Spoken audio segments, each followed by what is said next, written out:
pleasure to present to you Dr. Martin Luther King, Jr. I am happy to join with you today in what will go down in history as the greatest demonstration for freedom in the history of our nation. 50 years ago, a great American in whose symbolic shadow we stand today signed the Emancipation Proclamation. This momentous decree came as a great beacon light of hope to millions of Negro slaves who had been seared in the flames of withering injustice. It came as a judge's daybreak to end the long night of their captivity. But 100 years later, the Negro still is not free. 100 years later, the life of the Negro is still sadly crippled by the manacles of segregation and the chains of discrimination. 100 years later, the Negro lives on a lonely island of poverty in the midst of a vast ocean of material prosperity. 100 years later, the Negro is still languishing in the corners of American society and finds himself an exile in his own land. So we've come here today to dramatize a shameful condition. In a sense, we come to our nation's capital to cash a check. When the architects of our republic wrote the magnificent words of the Constitution and the Declaration of Independence, they were signing a promissory note to whichever American was to fall out. This note was a promise that all men, yes, black men as well as white men, will be guaranteed the unalienable rights of life, liberty, and the pursuit of happiness. It is obvious today that America has defaulted on this promissory note insofar as her citizens of color are concerned. Instead of honoring this sacred obligation, America has given the Negro people a bad check, a check which is come back marked insufficient funds. But we refuse to believe that the Bank of Justice is bankrupt. We refuse to believe that there are insufficient funds in the great vaults of opportunity of this nation. So we have come to cash this check, a check that will give us upon demand the riches of freedom and the security of justice. We have also come to his hallowed spot to remind America of the fierce urgency of now. This is no time to engage in the luxury of calling, or to take the tranquilizing drug of gradualism. Now is the time to make real the promise of democracy. Now is the time to rise from the dark and desolate valley of segregation to the sunlit path of racial justice. Now is the time to lift our nation from the quicksand of racial injustice to the solid rock of brotherhood. Now is the time to make justice a reality for all of God's children. It will be fatal for the nation to overlook the urgency of the moment. This sweltering summer of the Negro's legitimate discontent will not pass until this is an invigorating autumn of freedom and equality. 1963 is not an end, but a beginning. Those who hope that the Negro needed to blow off steam and will not be content will have a rude awakening if the nation returns to business as usual. There will be neither rest nor tranquility in America until the Negro is granted his citizenship rights. The whirlwinds of revolt will continue to shake the foundations of our nation until the bright day of justice emerges. But that is something that I must say to my people who stand that one threshold which leads into the palace of justice in the process of gaining a rightful place.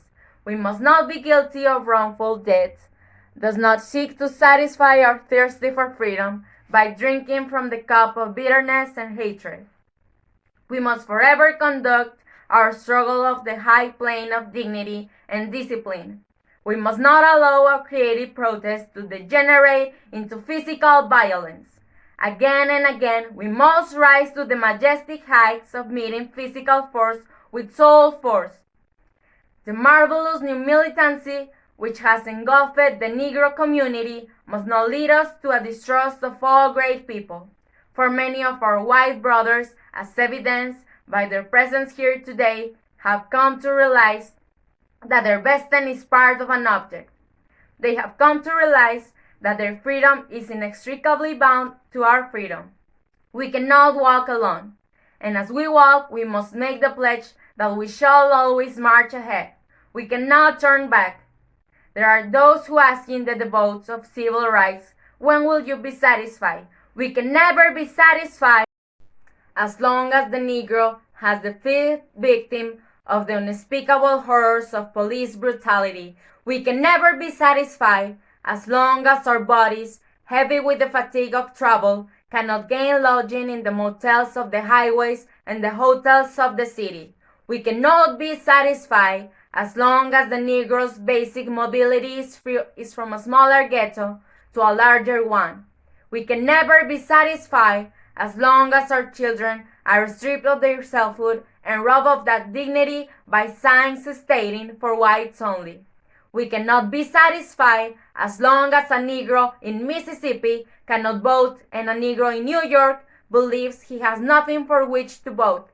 No, we are not satisfied, and we will not be satisfied until justice rolls down like waters and righteousness like a mighty stream. I am not unmindful that some of you have come here out of great trials and tribulation. Some of you have come fresh from our jail tale. Some of you have come from areas where your quest for freedom left you battered by the storms of persecutions and staggered by the winds of police brutality. You have been the veterans of creative suffering. Continue to work with the faith that our nurse suffering is redemptive. Go back to Mississippi. Go back to Alabama. Go back to South Carolina. Go back to Georgia. Go back to Louisiana. Go back to the slums and ghettos of our modern cities, knowing that somehow this situation can and will be changed. Let us not wallow in the valley of despair. I say to you, my friends, so even though we face the difficulties of today and tomorrow, I still have a dream. It is a dream deeply rooted in the American dream. I have a dream that one day this nation will rise up and live out the true meaning of its creed. We hold these truths to be self-evident that all men I created equal. I have a dream that one day on the red hills of Georgia, sons of former slaves and the sons of former slave owners will be able to sit down together in the table of brotherhood. I have a dream that one day even the state of Mississippi, a state sweltering with the hate of justice, sweltering with the heat of oppression, will be transformed into an oasis of freedom and justice. I have a dream that my 4 children will one day live in a nation when they will not be judged by the color of their skin, but by the content of their character. I have a dream today. I have a dream that one day down in Alabama, with its vicious races, with its governor having his lips dripping with the words of interposition and nullification, one day right there in Alabama, little black boys and black girls will be able to join hands with little white boys and white girls as sisters and brothers. I have a dream today. I have a dream that one day every valley shall be exalted, every hill and mountain shall be made low. The rough places will be made plain, and the crooked places will be made straight, and the glory of the Lord shall be revealed, and no flesh shall see it together. This is our hope. This is the faith that I go back to the South with. With this faith, we will be able to hew out of the mountain of despair a stone of hope. With this faith, we will be able to transform the juggling discourse of our nation into a beautiful symphony of brotherhood. With this faith, we will be able to work together, to pray together, to struggle together, to go to jail together, to stand up for freedom together, knowing that we will be free one day. This will be the day. This will be the day when all of God's children will be able to sing with new meaning. My country, 'tis of thee. Sweet land of liberty, of thee I sing. Land where my father died, land of the pilgrim's pride, from every mountainside, let freedom ring. And if America is to be a great nation, this must become true.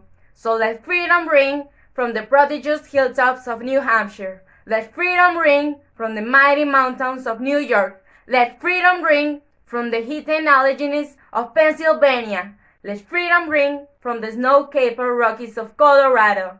Let freedom ring from the curvaceous slopes of California. But not only that, let freedom ring from Stone Mountain of Georgia. Let freedom ring from Lookout Mountain of Tennessee. Let freedom ring from every hill and molehill of Mississippi, from every mountainside. Let freedom ring. And when this happens, and when we all let freedom ring, when we let it ring from every village and every hamlet, from every state and every city, we will be able to speed up that day when all of God's children, black men and white men, Jews and Gentiles, Protestants and Catholics, will be able to join hands and sing in the words of the old Negro spiritual. Free at last, thank God Almighty, we are free at last.